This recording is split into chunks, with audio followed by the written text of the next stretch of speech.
부모가 자식을 위해 열심히 일하며 평생 뒷바라지를 했습니다. 그런데 자식이 이를 몰라주고 부모를 무시합니다. 그리고 언제 나를 사랑했었느냐고 원망하고 불평한다면 어떻겠습니까?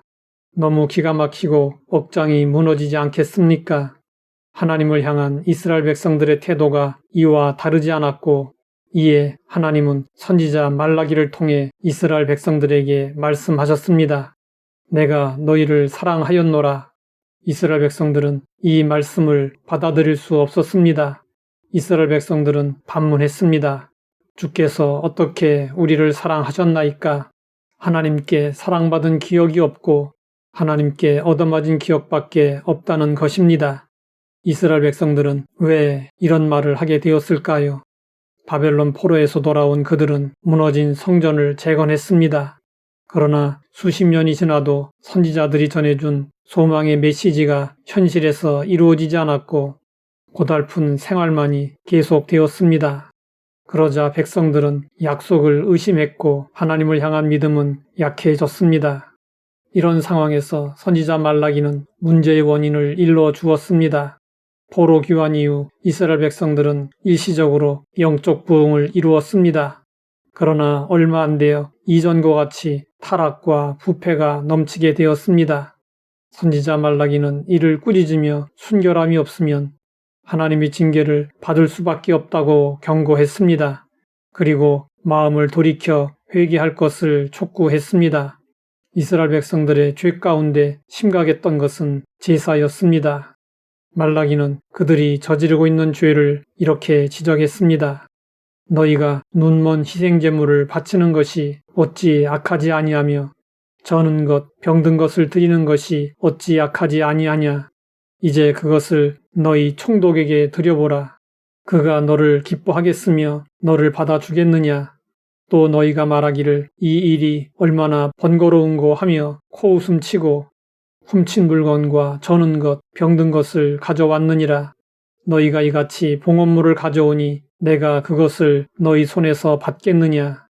이스라엘 백성들의 예배는 형식만 남고 내용은 모두 사라져 버렸습니다. 그들은 예배하는 것을 기뻐하지 않았고 오히려 귀찮게 생각했습니다. 하나님을 멸시하면서도 예배를 드렸다고 했습니다. 이런 영적 상태에서 그들이 하나님의 사랑을 깨닫는 것은 불가능한 일이었습니다. 지금도 하나님은 우리 모두에게 말씀하십니다. 내가 너희를 사랑하였노라. 하나님의 사랑의 고백을 어떻게 받아들이시겠습니까? 어떤 사람은 투덜거리며 말할 것입니다. 하나님이 사랑하신다면 왜 기도 응답을 하시지 않는가? 하나님이 사랑하신다면 왜 이런 일이 일어나게 하셨는가? 하나님의 은혜를 헤아릴 줄 모르기 때문에 하게 되는 불평입니다. 말라기 때나 지금이나 하나님의 사랑을 깨닫지 못하면 불평만 가득하게 됩니다. 말라기 선지자 이후 예수님이 오시기까지 400년 동안 선지자가 나타나지 않았습니다. 하나님은 더 이상 선지자들을 통해 말씀하시지 않았습니다. 하나님은 택한 이스라엘 백성들, 나아가 우리를 어떻게 사랑하시는지 친히 행동으로 보여주셨습니다. 하나님이 직접 이 세상에 오셔서 사랑을 보여주셨습니다. 사도 요한은 이러한 하나님의 사랑을 깨닫고 이렇게 증언했습니다.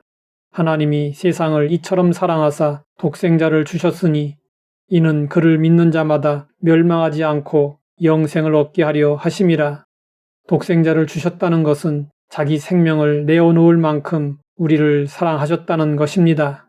사도 바울은 예수님의 성육신 사건을 이렇게 설명해 주었습니다. 그는 근본 하나님의 본체시나 하나님과 동등됨을 취할 것으로 여기지 아니하시고 오히려 자기를 비워 종의 형체를 가지사 사람들과 같이 되셨고 사람의 모양으로 나타나사 자기를 낮추시고 죽기까지 복종하셨으니 곧 십자가에서 죽으심이라. 하나님은 허물과 죄로 죽었던 우리를 예수님의 십자가 보혈로 살려주셨습니다. 그리고 영원한 생명을 주시고 천국을 예비해 놓으셨습니다. 우리는 천국에서 영생 복락을 누리는 소망을 갖게 되었습니다.